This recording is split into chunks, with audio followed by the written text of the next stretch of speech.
Hello everyone, this is Mary's World, and today I'm going to do a mini review.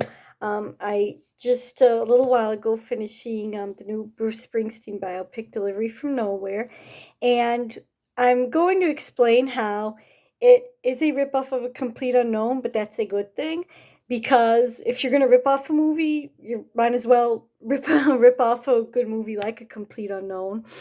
And it's similar to it in that has a musical biopic. It's not lifespanning. It only spans a few years.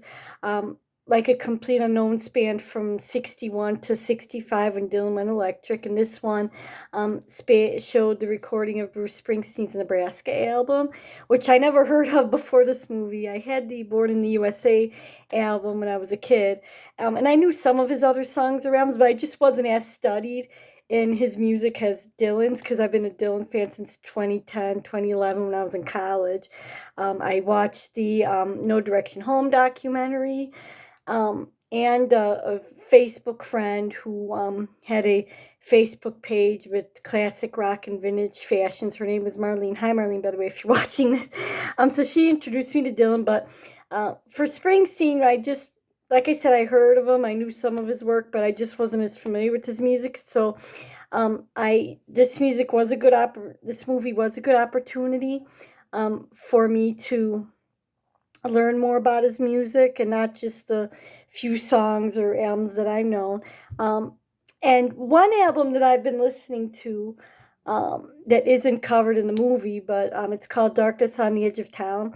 I've been liking some of the songs on that album. I may even do a cover of a song from that album soon. And like I say, I just like that it's not a life spanning biopic, it just spans a short period. And I just want to see more movies like this, some more biopics like this that are really show like just a short period of time when an artist is transforming, whether it's changing their sound like Dylan did, or just going against the grain like Springsteen did, releasing an album that didn't have any singles, didn't care if it didn't have any commercial success. Though ironically, it did, at the end of the movie, they said didn't, surprisingly end up going number 3 in the charts. Um, but yeah, I want to see more biopics like this because I really like biopics like this. I just love and enjoy seeing actors just fully transform and fully become the musician that they're embodying and supposed to portray. And some biopics that I would like to see is one of Genesis, especially the period after Peter Gabriel left the band, when the band really was in turmoil and they weren't sure if the band would have a future. And even what though Phil sang on like the first 2 albums without Peter. One was called Trick of the Tail. I forgot what the other album was. Um, they were still their prog rock sound before they found their more commercial pop sound, which was still good because they're a good band either way, whether they were prog rock or pop. They're just a solid good band. They all have great instrumentalists like Tony Banks on keyboards and Mike Rutherford on guitar.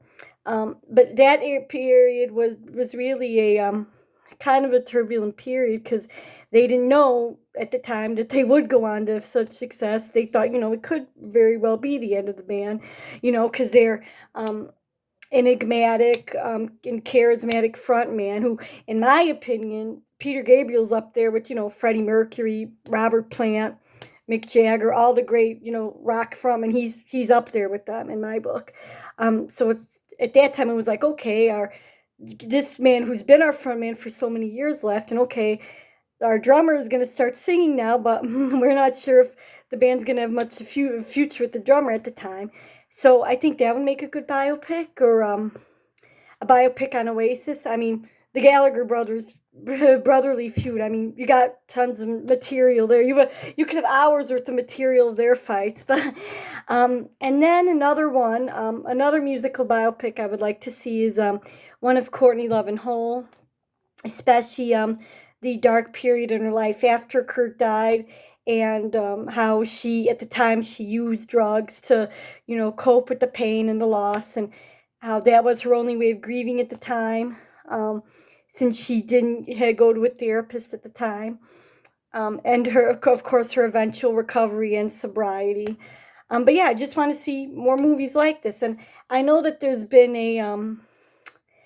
in the workings for, I think it's maybe a TV miniseries, a Patti Smith one, and I've been a big fan of Patti Smith since college as well. So I would love to get the chance to audition for it. I'll learn all the vocals. I'll learn to play guitar. Just putting that out there in the universe because she's one of my favorite artists, and I would just love the opportunity to play her.